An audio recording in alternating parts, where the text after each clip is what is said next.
بسم اللہ الرحمن الرحیم۔ علی جاوید علی صاحب کو السلام علیکم، علیکم السلام۔ اور علی جناب حجت الاسلام قبلہ کعبہ کی خدمت میں درز بستہ میرا آداب۔ نجم الحسنین بول رہا ہوں میں لکھنؤ سے۔ جناب عرض یہ ہے کہ کسی صاحب نے آج تک خمس ادا نہیں کیا، اور یہ مسئلہ جب میرے پاس آیا تو سارے دست تو میں نے ان کو بتا دیا کہ آپ ایک تاریخ معین کر لیجئے، اس تاریخ میں دیکھیے کہ آپ کے پاس کیا بچا ہے، جو بینک میں ہے، جو رقم جیب میں ہے، جو اشیاء باورچی خانے میں ہیں، دیگر اشیاء جو ہے استعمال سے بچ گئی ہیں، ان کا تخمینہ لگا لیں، اور اس کا 5واں حصہ یعنی 20% اس کا خمس نکال دیں، آدھا سہم امام اور آدھا حق سادات۔ تو یہ تو طریقہ ان کی سمجھ میں آ گیا، لیکن مسئلہ یہ ہے کہ انہیں نے آج تک خمس نکالا ہی نہیں۔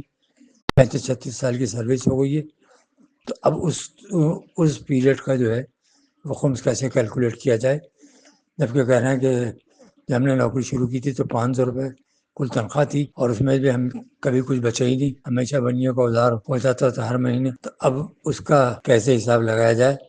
تو عالی جناب قبلہ کعبہ سے دست بستہ گزارش ہے کہ اس مسئلے کو حل کریں۔ میں تو نہیں بتا پایا کہ کیسے کیلکولیٹ کیا جائے گا وہ اس رقم کو، تو جواب سے ہمیشہ کی طرح امید ہے پھر نوازیں گے۔ خدا حافظ، فی امان اللہ، والسلام۔ اس سوال کو مختصر کر دوں کہ ایک صاحب 35-36 سال سے سروس کر رہے ہیں اور خمس ابھی تک نہیں نکالا ہے، اور بقول ان کے ان کی آمدنی اتنی نہیں تھی بلکہ قرض میں ہمیشہ ڈوبے رہے، تو اب وہ کس طرح سے خمس نکالیں؟ بسم اللہ الرحمن الرحیم۔ پہلی چیز جو ضروری ہے وہ خدا کی بارگاہ میں اپنی اس لغزش اور اس گناہ کے لیے توبہ کریں، توبہ کریں کہ خداوند عالم بخش دے، معاف فرمائے جو حق ادا نہیں کیا اس کے لیے۔